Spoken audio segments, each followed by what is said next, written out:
रणबीर जी, जरा आप ही के पास आ रहा हूं। सवाल ये है कि ये जो मामला पूरा चल रहा है संभल का, एक सप्ताह से करीब ज्यादा का मामला हो गया, लगातार रोज एक बयान, ये रोज सारी चीज।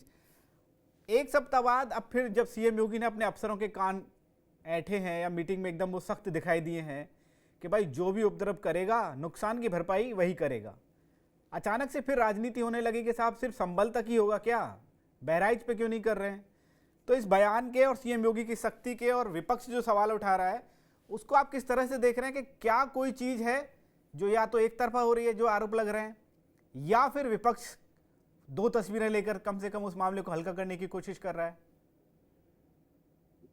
साजिद भाई, मैं एक शायर की दो लाइनें पढ़ूंगा जी। कि ए मेरी गुलजमी तुझे चाहत थी एक किताब की, पर अहले किताब का क्या तूने हाल कर दिया।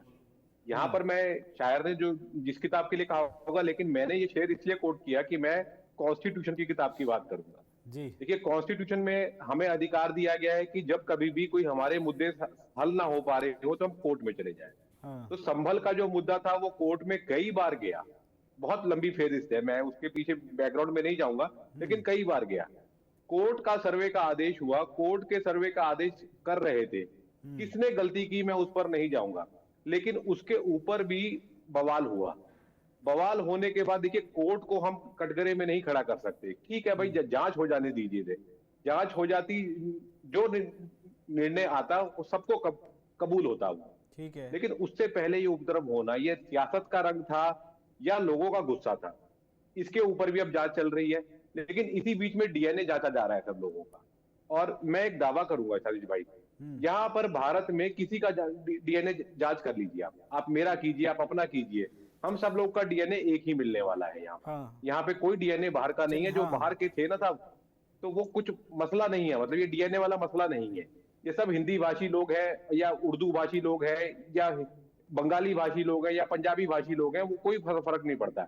लेकिन ये जो राजनीति करी जा रही है इन सब चीजों के ऊपर कि मामला सब जुडियस था, उसको जुडिशियल तरीके से सुलझाया जाता तो अच्छा रहता।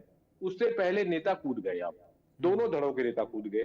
मैं यहां पर भी स्पष्ट बात बोलूंगा अपना कि मामला कोर्ट को डिसीजन कर दे। देखिए, राम मंदिर का मुद्दा आया था, वो लगभग 150 साल का था, अंग्रेजों के काल से चला आ रहा था मुद्दा। ऐसा ही ये काल भी है, ठीक है, होने दीजिए जो होता है अपना। हाँ। यहाँ पर किसी का डीएनए अलग नहीं है, लेकिन नेताओं को नेतागिरी करने से होता क्या है कि वहां पे सरकारें अदल बदल जाती हैं साहब। भड़काऊ बयान एक तरफ से आता है, दूसरे से काउंटर करता है, दूसरा कहता है कि ये है वो है, तो इससे सामाजिक ताना बाना खराब हो जाता है। इस ताने बाने को ना खराब करके कि कचहरी को, कोर्ट को अपना काम करने दिया जाता तो अच्छा रहता वहां। बिल्कुल। और बार बार दुहाई दी जाती है कॉन्स्टिट्यूशन की, किताब लेके, आजकल तो फैशन बन गया था, किताब लेकर घूमते हैं कॉन्स्टिट्यूशन की। तो वही कॉन्स्टिट्यूशन को आप सर्वमान्य मानिए और उसी कॉन्स्टिट्यूशन के हिसाब से फैसला होने जाने दीजिए। अपनी बयानबाजी को थोड़ा दूर रखिए। ठीक है, समय लगेगा, लेकिन आएगा, जस्टिस आएगा इस चीज में। क्या था क्या नहीं था वो पता लग जाएगा अपने आप से। हमें राजनीति करने की क्या जरूरत है। जी। प्रोफेसर सुधांशु जी, क्या इसमें दिक्कत क्या है? अगर उपद्रवी दंगाई और किसी जो भी सरकारी संपत्ति का नुकसान पहुंचा रहा है, सांप्रदायिक सौहार्द को खराब कर रहा है, अगर उसी से उसकी भरपाई हो जाएगी तो इसमें इतने सवाल उठाने की जरूरत क्या है? ये तो अच्छी बात है। ये तो अच्छी बात, बिल्कुल अच्छी बात है, सब पे लागू होना चाहिए ना साजिद भाई। जी। पूरे देश में जब जब जहाँ उत्तर प्रदेश की सरकार को के जो चश्मे हैं वो एक ही रंग की चीजें क्यों दिखती है और अभी जो हमारे भाई ने पहले कहा बिल्कुल ठीक बात है, लेकिन ये भी तो समझना पड़ेगा कि कोर्ट में आज तक कोई ऐसा डिसीजन हुआ, जैसे मान लीजिए आपके ऊपर एक अपराध का मुकदमा चले, तो क्या आपको सुनने के लिए बुलाया नहीं जाएगा? आपसे सवाल नहीं पूछा जाएगा भाई आपके ऊपर ये अपराध का मुकदमा चलाया जा रहा है, आप अपना पक्ष रखिए? बुलाया जाएगा या नहीं बुलाया जाएगा? इस केस में बुलाया गया है क्या दूसरे पक्ष को? सुप्रीम कोर्ट को क्यों इंटरवीन करना पड़ा? और सुप्रीम कोर्ट ने इंटरवीन करके क्या आदेश किया है? तो ऐसा तो मुकदमा हमने पहले कभी नहीं सुना जीवन में। तो इसका मतलब कोई ना कोई गहरी साजिश तो पहले हुई है ना इस खेल पूरे प्रकरण। और इस देश में जहां तक न्याय की बात है, न्यायाधीश को लॉर्ड कहा जाता है, भगवान का दर्जा दिया जाता है, तो उनको भगवान बने रहना पड़ेगा ना, भगवान एक पक्षीय नहीं हो सकता। हाँ। और अगर भगवान एक पक्षीय होंगे तो फिर इस तरह की चीजें होंगी। और इसमें अगर ईमानदारी से अगर कोई जांच की जाएगी तब तो जुडिशियल जो डिसीजंस हुए उसके ऊपर बात करनी पड़ेगी। और जो लोग बैठे हैं सुप्रीम कोर्ट में, उनको ये भी देखना पड़ेगा कि इस तरह के डिसीजन कैसे आए।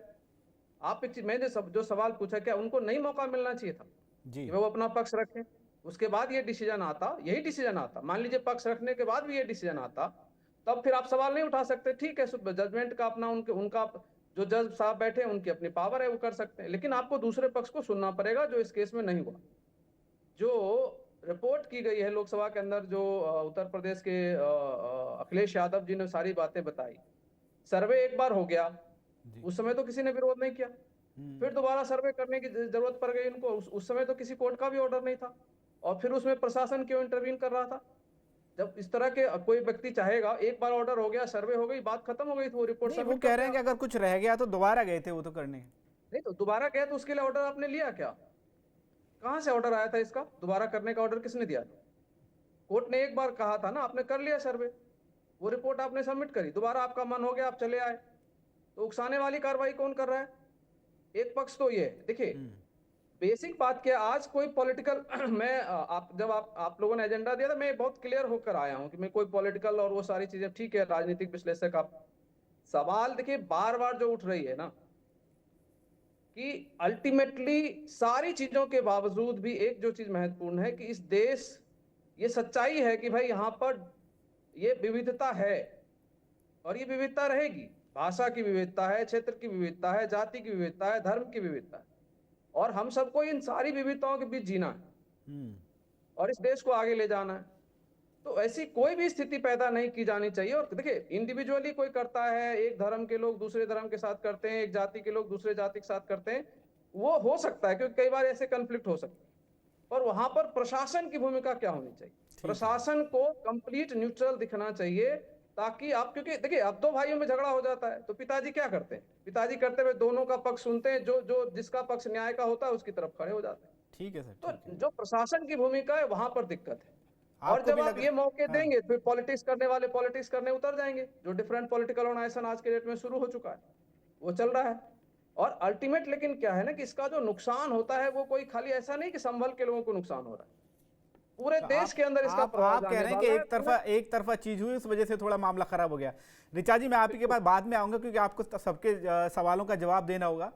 जितेंद्र जी, प्रोफेसर सुधांशु जी कह रहे हैं कि कम से कम या तो इसमें जल्दबाजी हो गई या एक तरफा मामला हो गया।